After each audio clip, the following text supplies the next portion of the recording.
Hello, my name is Tanisha Reagan. I am doing my documented speech on preschool education and American culture. The reason for this speech is because as a mother of a 4 and a 2-year-old and a student gearing her education towards becoming a preschool teacher, it has come to my attention that for many years, between the ages of 2 and 5, there has been a gap in the type of learning that children have done. Not only is there a gap for that, formal training doesn't even begin until kindergarten. So many of the skills that children could have picked up and learned before they enter kindergarten, because they are primed and ready to do them between the ages of 2 and 5, are being taught later in the game. These beg many questions when, as a parent, you're looking at your child beginning preschool. There are several different arguments for why children shouldn't be in school at such a young age, such as those young ages need to be with their parents. They don't need, somebody else is raising our children, or just people thinking that they're too young to be away from their parents. And all of those are very valid concerns when it comes to children this young for school. But then the other questions arise, such where did preschool come from? How has it changed? And what reforms have happened in early childhood education that would make someone think that mandatory preschool was such a good idea? Why would you need mandatory preschool? These are questions that every parent would want to know if their state all of a sudden decided to do such a thing. And the answer for these, I believe, stands alone. This right here is an example of what a child would do during preschool hours. What skills that they would develop. This is my son's artwork. He attends German kindergarten from the times of 9:30 till 2:30, and this is basically a daycare. Germany has reformed their daycare programs and made them more into preschools. So your child goes to school from 9 to 2, and they're actually working on colors, numbers, arithmetic, and for those children who need to learn English, which is all German children, pretty much they're making them do it, they're actually advocating, they're actually having someone come in to teach them English once a week.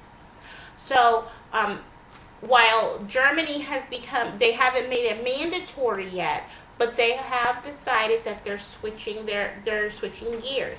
While daycare used to be, from before 2005, used to be primarily all about playing. Children played. They had a lot of fun. Preschool was a lot of fun. They did learn how to socialize, sharing, playing alongside other children. The social aspects of their personalities were very developed. But many of the other things were falling to the wayside, things that they could have been taught in preschool and they could have developed in preschool, things like creativity. Now, even with the reforms that have happened in Germany, they're still not doing as much as they could be. This right here is an example of some artwork that my child did at his preschool. He attends developmental preschool 3 times a week on the base American school here on base. They were working on being creative, learning about the different things that grow outside, and just drawing and thinking. They also wrote their letters. This is very important because these are skills that generally do not just come up naturally. These have to be things that you think about. And as a parent, when you're at home and you're trying to take care of the house and you have multiple children, it can sometimes be hard to do these type of products with your child. So preschool would be the perfect advantage for doing such a thing. Not only that, but for people who cannot afford preschool or are homeschoolers, there's a whole market of books geared toward preschool age children. This is a Brave Crest workbook. This workbook is filled with all things that children are supposed to be working on from ages 4 to 5. There's also a younger book for children that looks just like this for ages 2 to 3. The things these children are supposed to be working on are their alphabet, ABCs, their numbers, phonics, vocabulary, shapes and colors, sorting and matching, my world, science, fun and games. These are things that children are supposed to be working on in preschool. So not only that, but with the various toys that are coming out, the way that learning has been shaped is being changed. Where did preschool come from? Preschool came from the early 20th century, when researchers such as Maria Montessori began to realize that children's minds worked in a different way and allowed them to absorb things quicker at certain times of their lives. So introducing matching and sorting to a 2 to 3 year old and having them understand that can also lead to them counting better. Maria Montessori's way of teaching was child-led. This meant that teachers were mainly facilitators in the learning. In other words, when a child decided that they wanted to learn more about, say, a giraffe or farming, the teacher would develop projects and come up with a curriculum built to help that child expand their knowledge of those things. But this also when you also talk about preschool, you have in the 20th century, the first thing that always comes up is the fact that preschool school in general education in America has always been on a two-sided fence. There's the haves and the have-nots. The haves have access to high-quality environmental and early education, while the have-nots do not have the same opportunities. The have-nots may have access to high-quality teachers, but without the materials in order to create such a preschool, this can be very hard. Mandatory preschool would not guarantee, because with mandatory education, it's not always guaranteed that somebody would get the funding, but the ability to get the funding for a preschool in an area is better than nothing. In the Herald Sun, for the North Carolina Durham area, it was said that 48.3% of poor children who did not have access to school, to the preschool, were found to fail the state test. By that measure, these children were going to have a harder time actually getting out of college.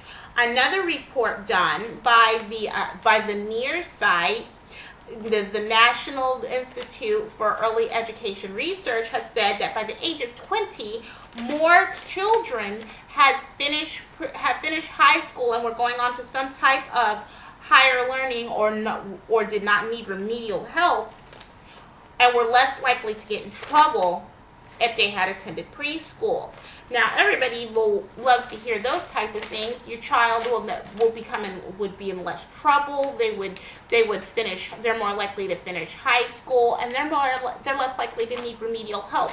These are the types of things that parents are very into when they're thinking about if preschool education is the right thing to do to make mandatory. How has it changed over the years? As more parents have entered the workforce, preschools that begin and end at a normal school time have been cropping up, and then daycare centers have also realized that they need to enter a preschool curriculum. For example, we actually have a base that here in Germany that actually has a preschool program within it. The children go from a certain time to a certain time to the preschool, but they're also there all day while their parents, who may be active duty military, are working.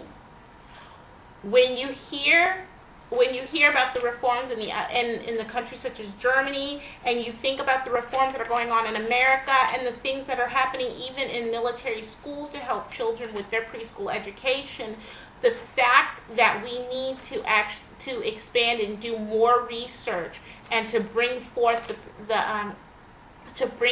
education so that early education is mandatory becomes a big deal. We want our children to do well. The global market is expanding, and children need to know more than ever.